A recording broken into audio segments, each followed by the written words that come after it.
Bon, c'est bon, la vidéo là elle est prête. Par contre, le seul truc c'est qu'on n'a pas de sketch. Ah. Ouais. On n'a pas de sketch du tout. Là, on n'a rien du tout. Donc il faut trouver un sketch. Donc go. Bah, au pire, on fait comme d'habitude. Si on n'a pas de sketch, on fait genre le sketch de. Oh non, on n'a pas de sketch. Non, le sketch du pas sketch, ils le connaissent, on l'a déjà fait 3 fois. Non, il faut un truc vraiment neuf. Ouais. Ah, mais attends, on n'a qu'à demander au stagiaire. Peut-être qu'il est. Oh, bonne idée. Le stagiaire. T'as pas une idée là? Alors j'avais pensé à un sketch où je me déguiserais en femme et je dirais que tout est pas bien avec une voix insupportable pendant 1h30. Ouais, non, c'est pas ouf, c'est pas ouf. Bon, je continue à faire le ménage. Ouais, c'est bien.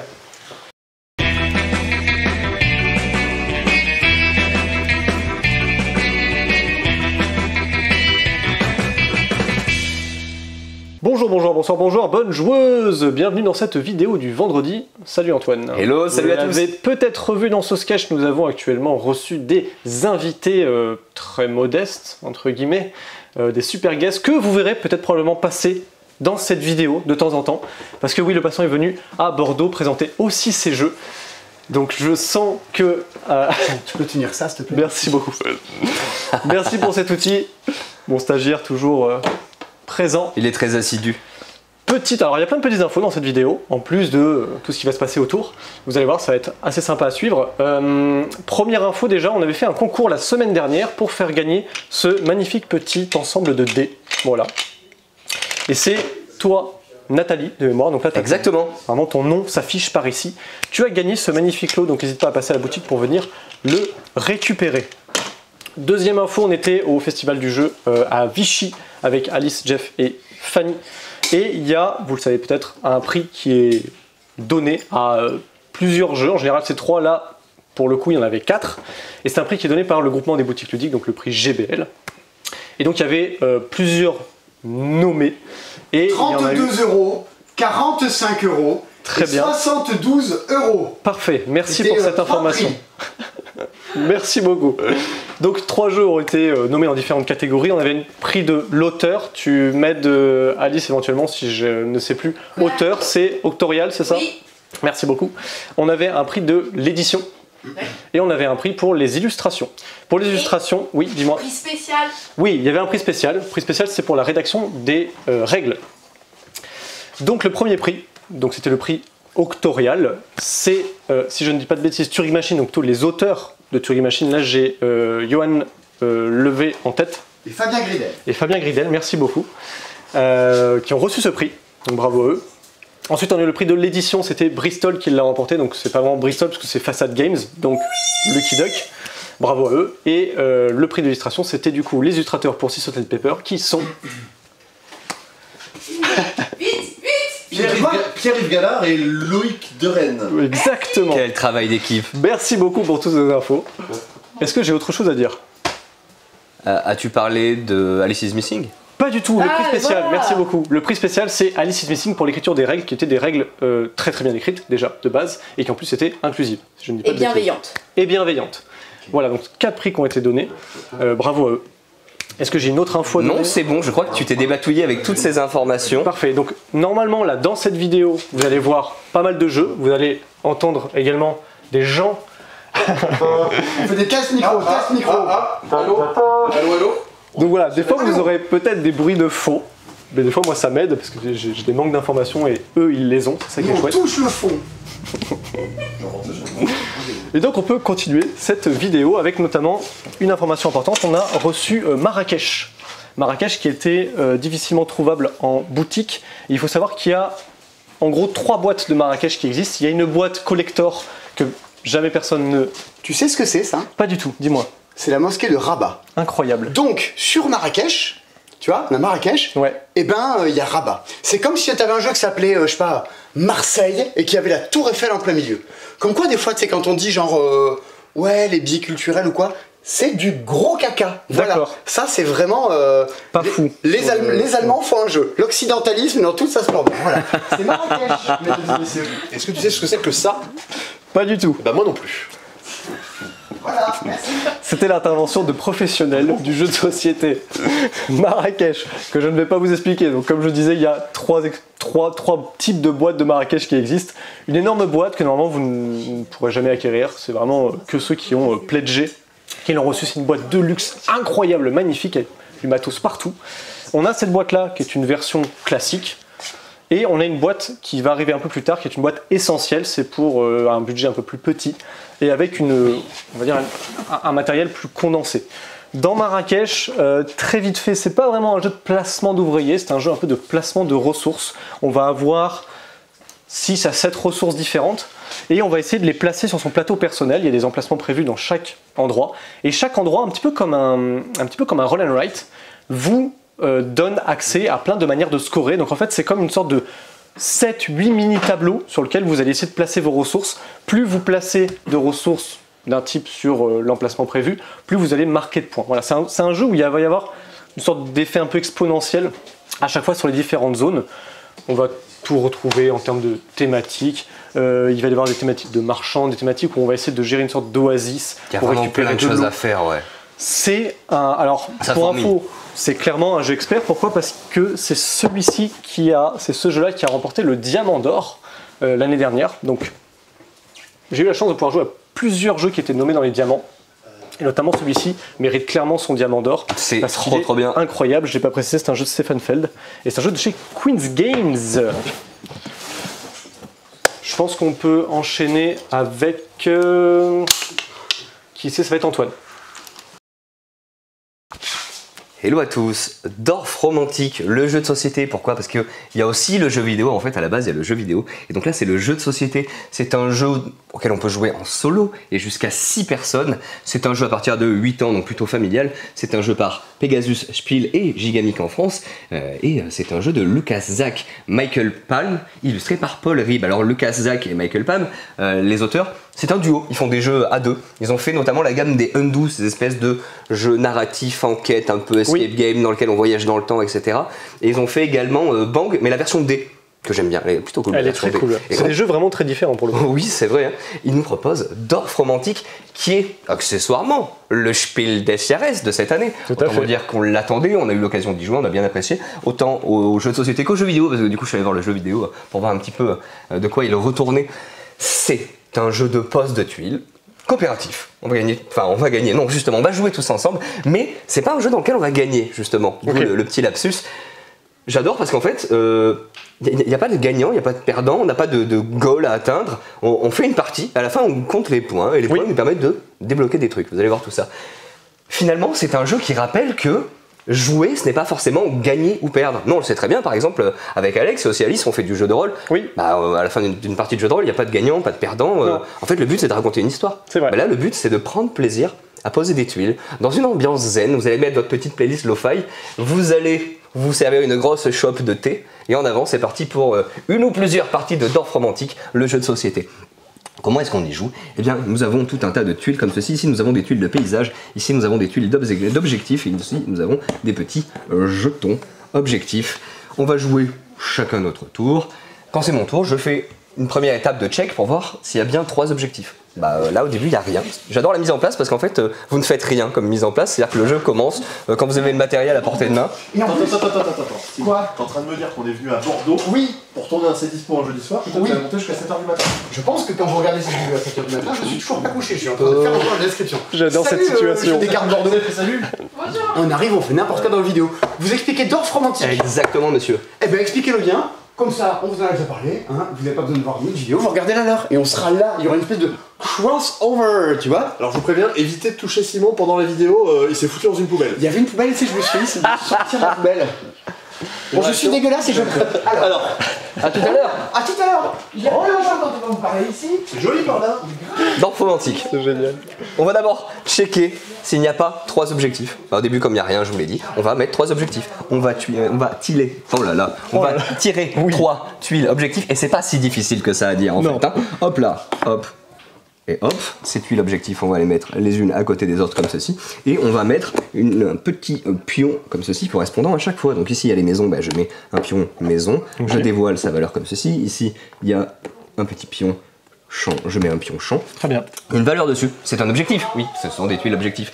C'est le nombre de tuiles du même type que vous devez connecter, précisément. Ça signifie que, à côté de celle-ci, si on arrive à faire une série de 5 tuiles qui comportent de la prairie, c'est du champ et de manière contigüe, de manière continue, eh bien on va gagner les points. Très bien. 5 précisément, c'est-à-dire que si vous posez une tuile et d'un coup ça fait 8, c'est perdu, vous défaussez le jeton. Ah. Si vous validez que vous arrivez à faire 5, admettons dans le cas présent, eh bien au début du prochain tour, il n'y aura plus que 2 objectifs, vu que vous venez d'en réaliser un. Et on va en tirer un nouveau, et ainsi de suite. Alors, eh bien, les joueurs suivants, hop là, vont donc aller tirer des tuiles, et on va essayer de connecter comme ceci. Alors, quand je tire une tuile, j'ai vraiment le droit de la mettre où je veux. En fait, on s'en fiche un peu. Bon, évidemment, on va pas faire n'importe quoi. Oui, voilà. On va essayer de connecter tout ça. Pas mal. On peut les mettre où on veut, sauf que il y a des petites tuiles un petit peu spéciales.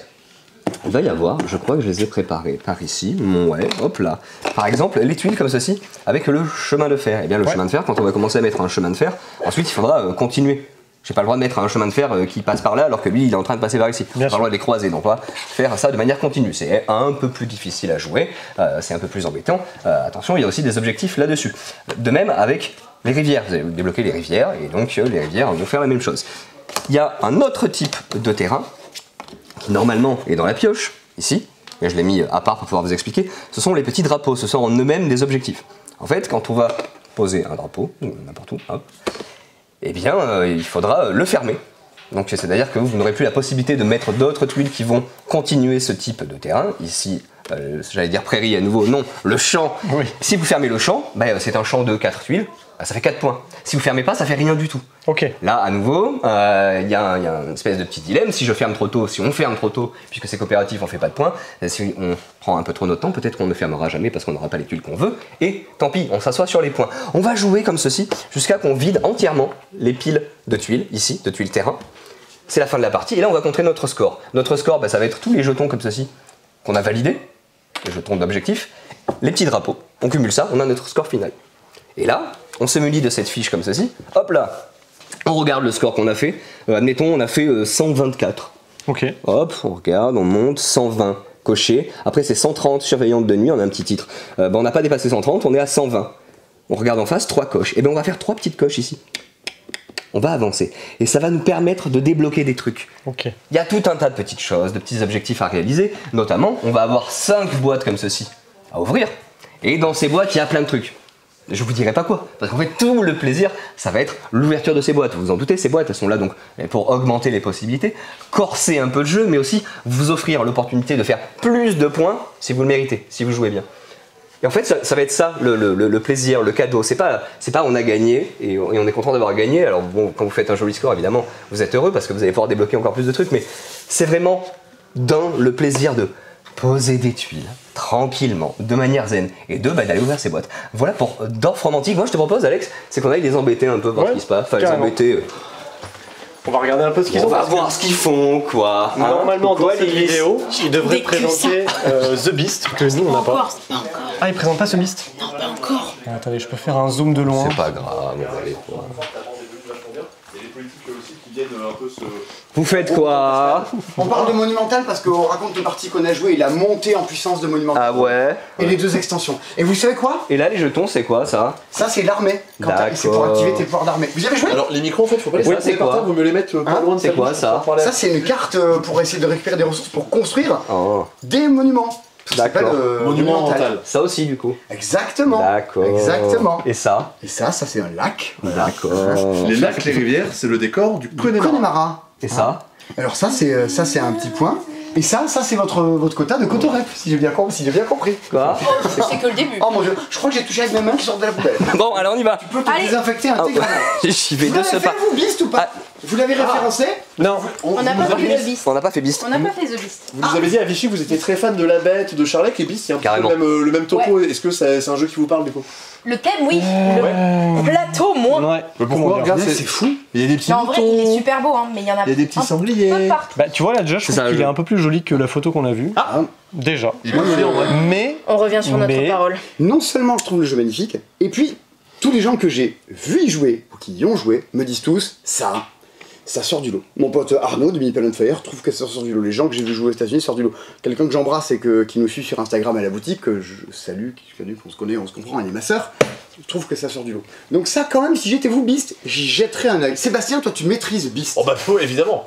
Qu'est-ce que je ne maîtrise pas? Qu'est-ce qu'il ne maîtrise pas, Bon, cet homme? bah va falloir qu'on le commande, hein, Ça voilà. pourrait valoir le coup d'y jeter un œil. Ouais, bon bah on va le commander. Allez, on retourne à Sébastien, notre travail. oui. Alors, le jeu, on l'a pas commandé, mais en fait, vous pouvez nous demander à tout moment, vous pouvez avoir le plaisir de faire en sorte qu'on se soit trompé, et peut-être qu'on aurait dû en commander plein. Donc surtout, n'hésitez pas à nous demander. Et coucou YouTube, c'est une fausse entrée parce que vous me voyez traîner hors champ et dans le champ depuis tout à l'heure, mais bon, les traditions ne doivent pas se perdre, donc je vous fais un salut bien poli avant de vous présenter Explorers of the Woodlands par Geoffrey Wood et illustré magnifiquement par Jiahui et Vagao, je dirais, distribué par Matago du studio From the Woods. Voilà, c'est un jeu à partir de 10 ans, de 1 à 4 joueurs, 35 minutes de jeu environ, voire moins, parce que vous pouvez vous faire défoncer par le jeu. C'est un jeu coop, voilà, donc c'est pour ça aussi que vous pouvez jouer solo assez facilement. Quoi qu'il en soit, les 4 héros devront être incarnés. Vous allez donc incarner les 4 héros qui vont rentrer dans une petite forêt mystique et vous allez l'explorer, récupérer des trésors, casser la figure à des monstres, tout ça pour aller jusqu'au fond de la forêt et trouver le boss et le vaincre. Évidemment, si tout le monde meurt avant la fin, on a tous perdu, on est tous mourus. Alors, comment ça va se passer? On va avoir nos petits personnages qui ont tous leur petit nom, leur petite capacité propre, donc c'est ça qui est cool déjà. On a... voilà. On les a, alors là j'en ai 3. Parle-t-on des illustrations tant qu'on y est? Moi c'est ce qui m'avait attiré le plus au début. Hein. Voilà. Oui, mais grave, c'est juste trop mignon. Voilà, donc Zilia, Bétras, Clétor et ici Shahavi. Voilà, je l'adore. Le loup druide, il est trop bien. Chacun a donc son petit pouvoir propre. On va commencer à la tuile de départ ici même, qui eh bien, n'a rien autour au début. Et après vous allez explorer au fur et à mesure. Un tour est très simple, déjà chacun notre tour. On va dévoiler une tuile de carte et on va la placer au début autour de la tuile de départ et après toujours adjacente. On doit toujours essayer de créer le moins de cul-de-sac possible. Voilà, on va s'étendre et une fois que tout le monde a placé une tuile à ce tour-là, après on va recommencer un tour au premier joueur et là il va vraiment faire ses actions. Voilà, donc en gros à chaque tour on crée la carte et après on rentre vraiment dans le détail des actions.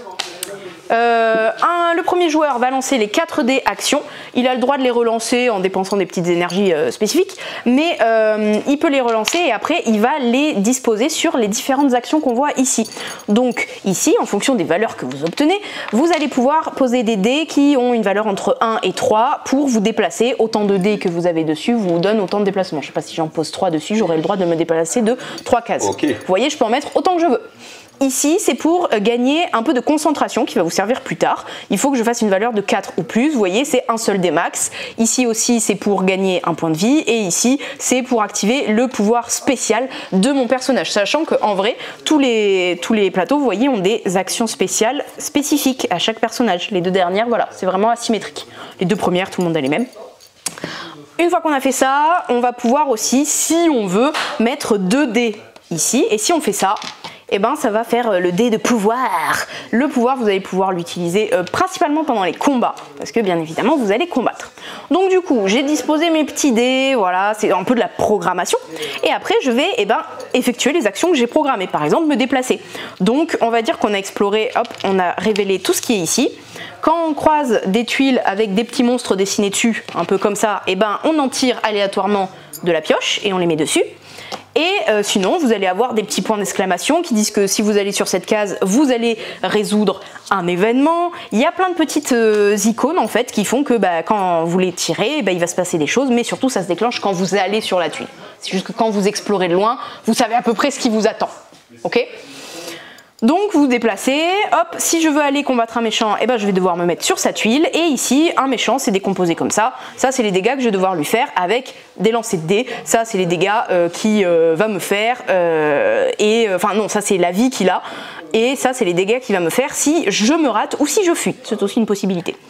On a aussi les monstres qui ont des petites faiblesses à des dés, en fait. Par exemple, il y en a un, il est faible, je sais pas, à la glace, et en fait, c'est le dé bleu, donc le dé de Shahavi. Voilà, donc Shahavi a certains avantages sur certains monstres, c'est marqué en bas. Sachant que aussi quand vous arrivez à les défoncer, donc en lançant les dés, vous allez gagner des bonus et sinon des malus si vous n'arrivez pas. Comment ça se passe un combat? Vous jetez forcément au moins un dé de combat. Tout le monde a un dé de combat. Vous y ajoutez votre dé de pouvoir si vous avez fait l'action de vous concentrer.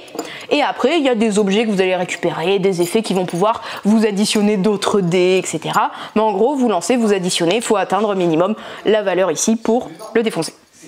Quand vous arrivez à défoncer un méchant, vous aurez le droit de récupérer les trésors s'il y en avait sur cette case. Parce que si vous êtes sur une case avec un méchant, il ne va pas vous laisser tranquillement regarder le coffre et vous servir dedans. Okay, après, vous allez vous déplacer. Vous pouvez aussi, si vous voulez, au lieu de vous déplacer de manière sûre et sécurisante sur une case qui a déjà été révélée, vous pouvez faire une exploration risquée, ils appellent ça. Hop, vous allez dans le nowhere. Vous dites, allez, moi, je suis chaud patate, je vais là, hop, vous révélez une carte, vous la placez et ben, on va voir ce qui vous tombe dessus. Ça peut être pas trop mal, ça peut être du gros caca.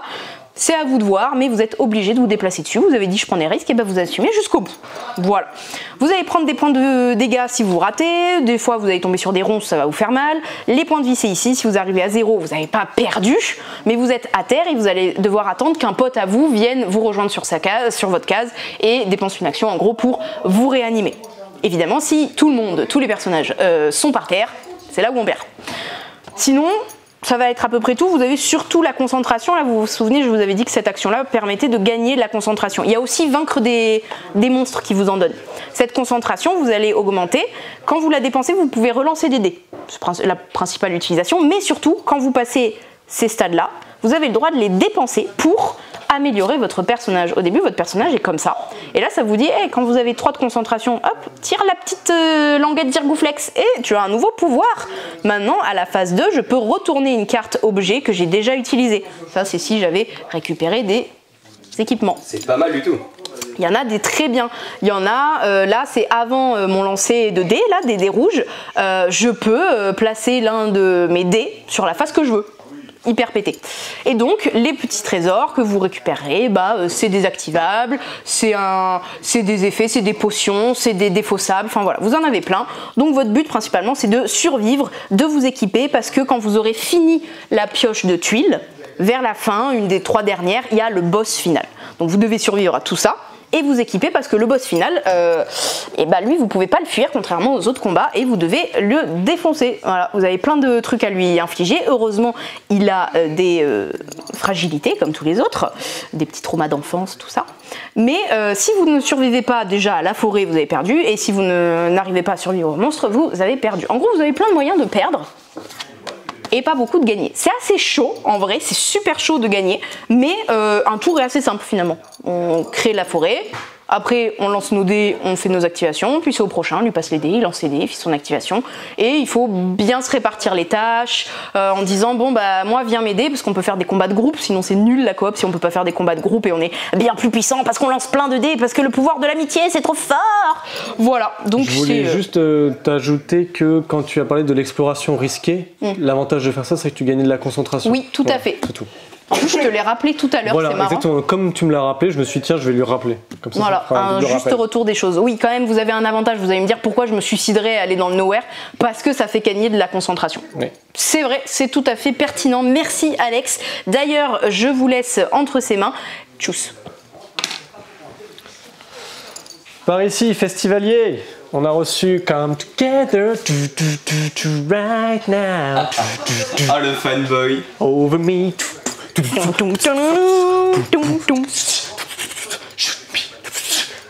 Non, j'écoute pas les Beatles, j'écoute que les Rolling Stones. Come Together, c'est un jeu de Veigar Elizabeth Stilrud, Elif Svensson et Asmund Svensson. C'est un jeu édité par Matago, c'est pour 1 à 6 joueurs, il y a un mode solo à l'intérieur. C'est des parties d'environ 1 heure à partir de 14 ans. Je pense pas que, alors 14 ans, je pense pas que ce soit pour la mécanique qui en soi est assez accessible, parce que ça reste du placement d'ouvriers et quand même pas mal d'informations. Je pense surtout aussi pour la thématique, là on retourne dans les années 60 et en fait on va monter un festival qui a des grosses vibes de Woodstock en fait, et on va retrouver plein de festivaliers, donc ils sont tous ici d'ailleurs, hein, tu vois c'est des petits meeples, donc les petits meeples ici qu'on appelle des festivaliers parce qu'ils viennent pour voir les groupes, donc ils ont entendu parler à la radio, à la presse, à la télé. On est censuré chez Descartes, ok? Donc là on a les rockers, on a ceux qui aiment la soul, on a les psychédéliques, on a la country, et eux ça doit être mais c'est corporate, c'est parties différentes. Plein de trucs genre. Et en fait, chaque joueur va avoir son petit plateau plateau personnel qui est ici, sur lequel s'agrémentent différents éléments de cartes en fait, qui sont essentiellement pour camper. En fait, ils ont besoin d'espace pour aller camper. On va avoir des scènes, donc c'est là-dessus les stars vont venir. Alors il y a différents groupes, il y a des groupes qui sont un peu moins connus, donc il y a peu de gens qui veulent venir les voir, et puis il y a ceux qui cartonnent, et ça c'est vraiment les grosses têtes d'affiche. Donc j'ai pris ceux-là, voilà, les Four Wonders, je les ai pris au pif, ils n'ont juste pas inspiré un grand groupe. Qui sont souvent des références au monde du jeu de société. Exactement, Four Wonders, donc il fait référence ici aux Beatles, mais en plus qui fait référence du coup aux Seven Wonders. Donc à chaque fois il y a des petits easter eggs un petit peu glissés dans le jeu. Globalement ça va être un jeu plutôt de placement d'ouvriers. Je déterre tous vos jeux cringe du truc. Par exemple, vous avez plein de Animus. Moi je dis bravo. Je trouve ça audacieux comme façon de bosser. Alors, on embrasse. Elle fait quoi cette carte déjà, s'il te plaît? Alors celle-ci permet d'accueillir en fait tes festivaliers. Ah très bien, ok. Bah oui. C'est pour ça qu'il y a des tentes dessus. Exactement. Tu peux avoir Eric Antoine en festival peut-être? Alors non, malheureusement je pourrais pas l'avoir. C'est la version Sylvain Mirou? Ah non, désolé. Parce que on aime. Oh, c'est horrible. Eric Antoine, le tour de magie. Est-ce que tu filmes, Sébastien? T'as vu des Il y a trucs? toute une collection de jeux pour enfants. Oh, si on cherche bien, on devrait pouvoir. On va On va faire comme si c'était pas là. Oui, je peux essayer. Ouais, moi j'arriverai pas à ta place, mais bien joué du coup. Bravo. Donc dans Come Together, on va essayer en fait d'amener un maximum de festivaliers pour gagner le plus de points de victoire, forcément. Avec des moustiques. Et donc pour ce faire, on a un jeu on reçoit des trucs logiquement de placement d'ouvriers. On va avoir différentes zones. Donc là on a un plateau central. Chaque joueur a ça devant lui. Donc ça c'est vraiment son plateau à soi. 2 voire 3 pistes importantes. D'ailleurs j'ai pas le petit jeton, c'est pas très grave. Vous avez 3 pistes intéressantes qui sont justement par rapport à la communication, avec ici la radio qui permettra en fait d'avancer cette piste et qui vous fera des petits bonus. Pareil pour la télé, qui est un peu plus grande. Et la presse ici, qui sera un peu plus courte, mais qui vous servira aussi pour communiquer sur les différents concerts. Elle est plus petite parce qu'elle se réinitialise à chaque fin de manche. Ici on a un plateau central avec différents emplacements sur lesquels on va pouvoir placer les ouvriers et faire différentes actions. Les différentes actions c'est essentiellement, comme je vous dis, globalement d'aller récupérer des petits groupes, des grandes stars, des emplacements pour les festivaliers, pour les tentes, et aussi des scènes, parce que sans scène on ne peut pas faire on peut pas accueillir de rockers, de groupes, etc. Ils sont en train de fouiller dans la boutique, c'est horrible. Un tour de jeu, ça va être du coup un placement d'ouvriers. Donc en fait on a ces petits jetons là, donc nos petits rodis comme on les appelle, qu'on va placer sur différents endroits. Quand on le place sur un endroit, pour l'instant on ne fait rien, mais on peut gagner un effet bonus.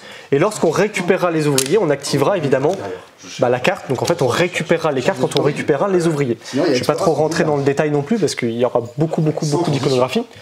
Ces personnages-là c'est intéressant par rapport aux communiqués de presse parce qu'ils vous serviront en fonction du stade que vous aurez atteint dans la presse, à marquer différents points de victoire, à augmenter un petit peu la rentabilité de certains critères. Donc vous placez vos ouvriers, vous allez ensuite les récupérer, vous aurez du coup des actions, et ensuite on a des petites actions spéciales ici qui se feront avec ce gros totem là, et qui vous faire gagner des festivaliers, de nouveaux rodis, des petits tickets qui sont très intéressants. Il y a une mécanique que j'aime bien, c'est notamment sur ces deux types de stars entre guillemets. Les petits groupes ils vont accueillir des festivaliers, et les festivaliers quand vous les récupérez, vous les placez sur les tickets, c'est ça qui vous permet de générer des points de victoire.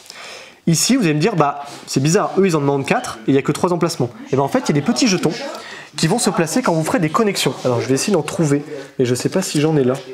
Ouais, je dois en avoir ici. Non, j'en ai pas ici, mais c'est pas très grave. Quand les cartes vont se connecter, vous allez pouvoir placer des tickets. Et les tickets, en fait, vous serviront à obtenir une place supplémentaire. Et c'est que comme ça, en fait, que vous allez pouvoir atteindre le niveau exact, en fait, des différents festivaliers, parce que là ils en demandent 4, il n'y a que 3 emplacements, et c'est grâce à ça qu'on va pouvoir justement en placer. D'accord. Je suis allé un peu rapidement sur le jeu parce qu'en fait, comme beaucoup de jeux de placement d'ouvriers, les iconographies vont vous donner le style d'action que vous allez pouvoir faire, les petites actions bonus, etc. Mais les mécaniques de jeu restent accessibles, et surtout je trouve que la force du jeu, c'est les petites easter eggs qu'on a vues, c'est la thématique qui transpire, parce que du coup là on a vraiment la sensation de gérer son festival, et parfois, comme dans beaucoup de jeux avec des thématiques fortes, on va pas aller chercher la star juste pour les couleurs de Meeple, mais plutôt parce que ça nous rappelle des groupes, parce que c'est des groupes dont on est fan, et c'est plutôt ça en fait l'intérêt du jeu. Voilà pour moi. Je sais pas où est Alice parce qu'elle devait vous parler de carte aventure. On part à la recherche d'Alice. On peut aller voir où elle est. Je tiens le micro d'une main, la caméra de l'autre. Voilà, d'accord. Mais bon, je suis un gros transporteur de jeux. 165 €, je suis pas sûr, tu vois. Non, il est pas parti lui. C'est le téléachat, on discute des 165 € le sac. Est-ce que vraiment? Est-ce que oui? Est-ce que on n'a pas fait. On n'a pas fait. Moi j'en ai fait un pour voir. Il est là. C'est celui-ci. Bah, Ok. on le voit. Toujours. Il est là, on le voit. Ça rejoint votre grande, C'est ça. Le buzz. Le puzzle. vos grands postes. Oh si! Viens voir Sébastien, j'ai trouvé une merde. Alors, je sais pas si c'est rare, mais venez voir. Alors il faut vraiment aller fouiller dans les. La suite dans la vidéo du passe-temps. Bon, allez, venez. C'est un peu bruyant là-bas. Hein. Ils laissent tout leur bazar là. Alors, petit endroit pépouze pour vous présenter la dernière nouveauté, parce qu'après on ira derrière le comptoir, de cette semaine. Ça sera Cartaventura Odyssée, voilà, secret du pharaon. J'avais pharaon, mais je me souviens plus. Il y a des reflets ou... Non, c'est pas trop mal, c'est pas trop mal, on voit bien. Parfait. Donc c'est dans la gamme des Cartaventura, c'est jeu dont vous êtes le héros en gros. Ouais, mais Odyssée, c'est un peu la version famille parce que les parties sont plus courtes, vous avez plusieurs chapitres. On avait eu les pirates juste avant. Oui, Et maintenant le deuxième Libertalia. c'est voilà Libertalia, et ça du coup maintenant c'est sur les pharaons. La spécificité des Cartaventura, ce qui en fait d'ailleurs une très belle gamme, c'est que c'est tout historiquement documenté. Là vous avez vraiment des historiens spécialisés sur l'Égypte antique qui ont travaillé là-dessus. Il y a toujours tout ce qui est dedans est véridique. C'est hyper intéressant, même pour les pirates on en apprend plein sur la piraterie, c'est hyper intéressant. Donc là c'est familial, c'est plus court, c'est à partir de 6 ans, mais bon 6 ans ils disent ça, mais il faut qu'il y ait quelqu'un qui lise, hein, parce qu'il y a quand même des textes. Le gamin à 6 ans, bon, si, il y en a qui lisent très bien, mais voilà. Là, bah, vous allez, en fait, c'est ça, hein, vous allez partir à la découverte du tombeau de Toutankhamon. Et oui, assez classique, mais c'est surtout les apports de connaissances qui sont hyper intéressants dans ces Cartaventura. C'est par Thomas Dupont et illustré par Madeleine Denis. C'est en fait, c'est les Blam, c'est Blam Édition qui fait ça. Distribué par BlackRock. Voilà, maintenant on va derrière le comptoir. Et on se retrouve derrière le comptoir. En fait, je vous ai dit au revoir, mais on se retrouve là. Voilà. Je vais vous présenter certes un derrière le comptoir, mais avant ça, je vais vous faire un petit concours. Et oui, on a été un petit peu radin avec vous sur les concours ces derniers temps. Donc on s'est dit, vas-y, on va rattraper un peu le coup. Donc du coup, on va vous faire gagner Mojo, ce petit jeu de cartes très simple et très malin que, on n'a pas commandé, donc vous n'avez pas vu dans cette vidéo. Mais là, ils sont encore en train de tourner là, les zigotos. Et en fait, eux, ils l'expliquent dans leur vidéo. Donc, déjà, vous pouvez aller la voir si vous voulez connaître les règles de Mojo. Mais surtout, si vous voulez aussi gagner Mojo, je vous laisse mettre en commentaire la liste des jeux que eux, ils ont présentés et que nous, non, dans cette vidéo de cette semaine-là, de leur C'est Dispo et de la nôtre. Ok? Je vous laisse écrire ça en commentaire. Maintenant, on va faire le derrière le comptoir. Alors on a une gamme qui a été très attendue par les nostalgiques de Pokémon parce que y a Ronflex, voilà, hein, et il y a Mew, trop mignon, avec ceci aussi, le Portfolio et 4 boosters de Mew. Pokémon 151. Bon, alors, les noms, je sais jamais d'où ils les sortent, mais bon, c'est pas grave. Donc voilà, vous avez ici, en fait, c'est un pack de 6 boosters. Ici, vous avez le TB, hein, comme d'habitude. Et donc là, comme je vous ai dit, Portfolio et 4 boosters. Ok? Donc voilà, ça c'était la sortie très attendue de Pokémon. Et on a une petite extension, tranquillou balou, de Unstable Unicorn. C'est déjà la 4e et ce n'est que le début, mes chers amis, que le début. Celle-là, elle rajoute encore une fois des cartes. Alors, je sais plus combien, j'avais lu ça. Voilà, 54 cartes avec des trucs de magie, des nouveaux personnages, des nouveaux méchants, enfin bref. Il y a plein de trucs. Donc voilà, vous avez cette nouvelle extension qui sort un peu dans la période de Halloween. Je pense que c'était parfaitement calculé. Sur ce, je pense que j'ai... Désolé, mais Ouais. quand vous installez le jeu, est-ce que vous pouvez sortir les cartes, qu'on puisse les montrer après C'est lui qui a fait la mise en place. Ok, d'accord, parce que sinon après c'est pas pratique. On va se voilà. Je crois que Tiens, la boîte je te passe la boîte. Ah super, merci. C'est nickel.